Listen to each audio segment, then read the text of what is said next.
I wish I knew this at 22 years old. I would be so much more successful. I would have so much more money, probably 10 times the money and the success that I have today. This video is to help you speed up your velocity towards success, help you speed up your way to wealth, to becoming successful, to being able to pay any price when it comes to money, any vacation, any plane ticket, flying private, it does not matter. This will speed up your velocity to success. The main issue is that a lot of people are going to look at the advice that I'm going to give you today as impossible, unattainable, outrageous. Why would you do that? Why would you think about that?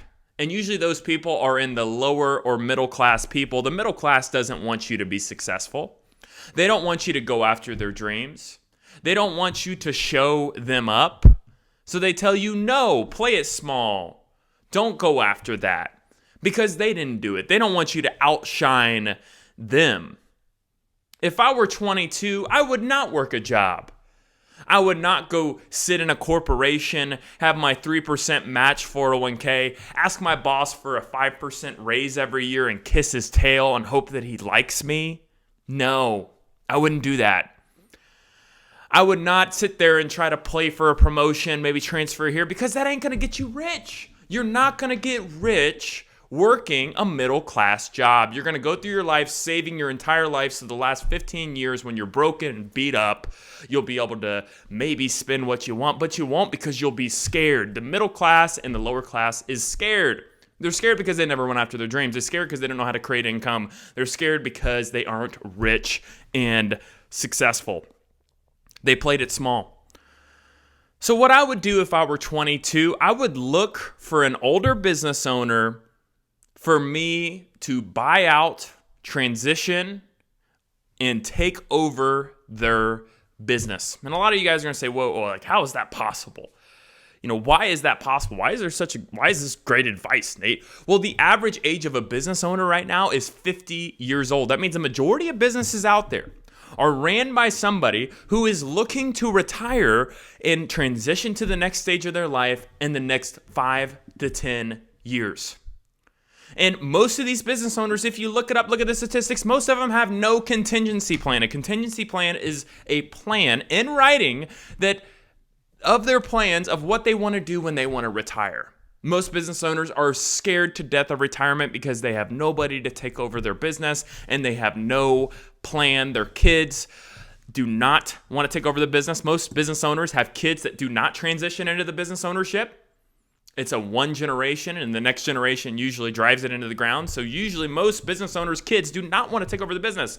So this leaves a large portion of business owners with no direction when it comes to retirement. What are they going to do with their business?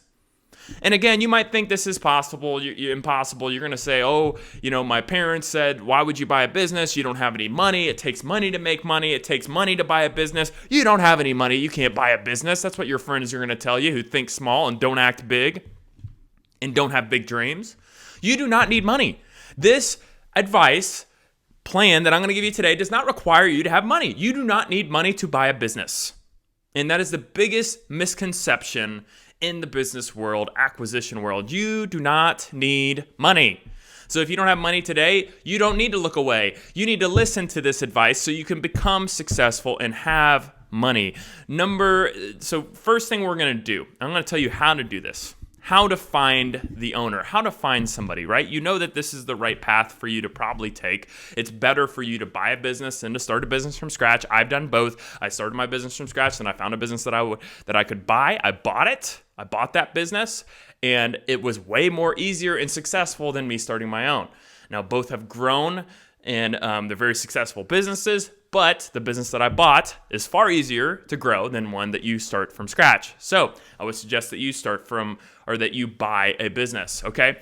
So what we need to do is we need to search in the right industries. We're going to find this owner, and a lot of people are in the wrong business. They're simply in the wrong business, and I feel sorry for them because nobody ever told them this advice. Nobody ever told them, hey, you need to think before you start that business because it may not be the best business for you to start. And I'm going to tell you the 6 things that I look at when I buy a business or when I am starting a business. Number 1, is it scalable? Is the business that idea cannot be scaled to a level of over 2 to 3 million a year in revenue? Can it be scaled? At the local level, can you scale that business? Okay? A roofing company, you cannot scale that business further out than the local area unless you franchise it out. Very hard business to scale. So you need to be thinking about, hey, is this business scalable? Okay? And if you have any questions on these specifically, there's a link in my bio. You can book a call with me. I would be happy to go over different businesses that you could start or industries in which you could buy a business in and which ones are really good. I have a couple industries that I really think there's a massive opportunity in right now, so I'd be happy to share those with you through a call. Number 2, is the business sellable? Can you sell the business? If you can't sell the business, it ain't a business, it's a job. A business is something that has value and equity. If you have equity in a stock price of a company or a stock, means you own a business, that a small share in a business that has value, and that value can go up or it can go down. A lot of people have stock in a business that has no value. So you don't have a business, you have a job. So make sure the business is sellable. Number 3, it has reoccurring revenue. Reoccurring revenue is the golden goose that continues to lay gold eggs. If you don't have a golden goose, then you're constantly looking around for golden eggs, and it's exhausting and it's horrible, and you're not going to easily be able to scale it. You can't factor on hiring people because you don't have recurring revenue. When you have recurring revenue, you can easily hire more people because you know that you're going to have a certainty of a portion of your revenue that's going to reoccur. You need recurring revenue. Number 4 is lifestyle. Don't start a business that doesn't fit your lifestyle. What type of lifestyle do you want? Do you want a business in which you can operate out of your house? Do you want a business in which you're traveling all over the world all the time? What do you want? You need to define what you want so you don't get into something, a business, and you resent it and you hate it. Make sure it matches your lifestyle. Number 5 here, can you learn this skill in 2 to 3 years? Okay?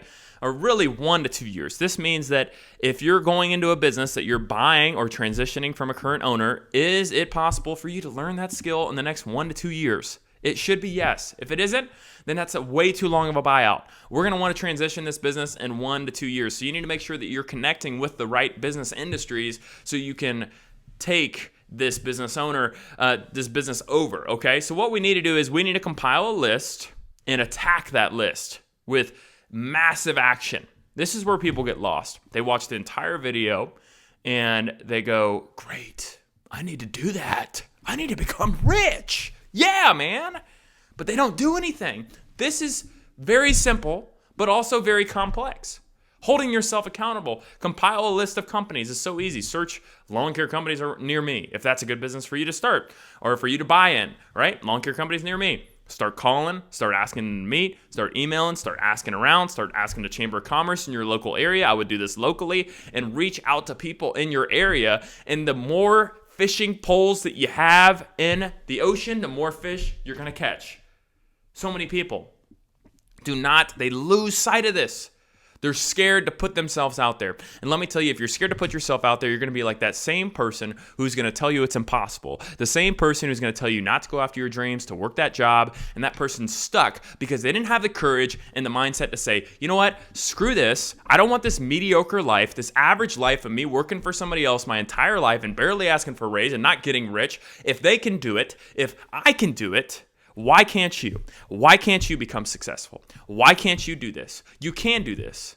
And if the only thing holding you back is your little mindset of insecurity of you saying, I don't know if I can do this, I don't know enough, I don't know anybody, I don't have money, those excuses can all be thrown away. Anybody can do this. The enemy, the person out there who doesn't want you to do this is going to tell you that you're not smart enough, that you don't know what you're doing, that you don't have money, that you don't have this, you don't have that. Don't listen to that person because that person is probably not rich. That person probably does not own a business. So don't listen to them because they're not going to do anything but tell you not to do something, and they're going to sit around and that person probably complains about everybody else. That's another video for another day. But going into this, you will find somebody. You will find somebody who's willing to transition their business to you. You should have multiple people that you're talking to so you can put your offers on the table and then you can assess, hey, book a call with me. Say, hey, Nate, look, I'm potentially taking over this swimming pool management company, cleaning company, or I could be taking over this accounting bookkeeping company. Here's the pros and cons of each. Which one do you think I should take? Great option. You're going to be successful. You're going to be rich because you have multiple offers on the table. So you need to attack that list, call, meet, cold visit, get in front of people, find every way you can to get in front of people. and you will find somebody. I remember when I first started my business, I ended up connecting with this one person. He was older, and I mentioned to him, and I said, in my industry, which is the insurance agency industry, I mentioned to him, I said, hey, have you ever thought about what you're going to do when you retire? You're in your 50s. Would you be interested in potentially transitioning your business to us? And he said, yes, let's have a talk. We talked over 2 to 3 months, and it was a very good conversation. We learned a lot about it. In the end, it didn't make sense for us because we thought that the current trajectory we were on for growth made more sense than us having to move to another part of the United States and having to transition that. We liked where we were, so it didn't work out. But I had a potential there. I could have taken over that business, and that would have grown that business and scaled it and been way bigger than I am now. But when I went through, where's my lifestyle want to be? I didn't want to be in that part. I don't want to be in that world, and I, moved away from that. Now, the other business I bought, the guy was transitioning to retirement. He wanted to get out, and we fostered up a deal and bought his business. So there are tons of opportunities for you to do that. Yes, there's people who may want you to pay money right away, but those people are not the right partner. The right partner is somebody who wants to. The first guy I talked about that I was going to transition his business, we had a 10-year deal in which we would continue to keep him on salary. For after 2 years, he would start basically taking a salary and not being there. I did not have to put any of my own money down. I would have not had to pay any of my own money. No money would be out of my own pocket. It's called seller financing. You would be paying the owner their own money. And why would an owner do that? Well, let's see. Tax reasons, right? Instead of taking $1 million buyout, they're taking it over 10 years, saves them money on taxes. They're able to transition the business. They care about their business. They care about their clients. They want to transition it to somebody that they've built. They don't want the business to just disappear. So there's a lot of reasons why a business owner would want to do this, and it's advantageous. And a lot of people are going to tell you it's not possible. It is possible. It's 100% possible. And the only thing you need to do is make up your mindset of saying, hey, do I want to be average the rest of my life? Do I want to be sitting in a corporation begging for a raise, never being able to ask for time off, missing my kids' t-ball games, missing all this stuff? Do I want to be average? And if you don't want to be average, you need to look into this today. And if you have questions about a specific industry, book a call with me, link on my bio. And if you like today's video, please hit like and subscribe. Thank you.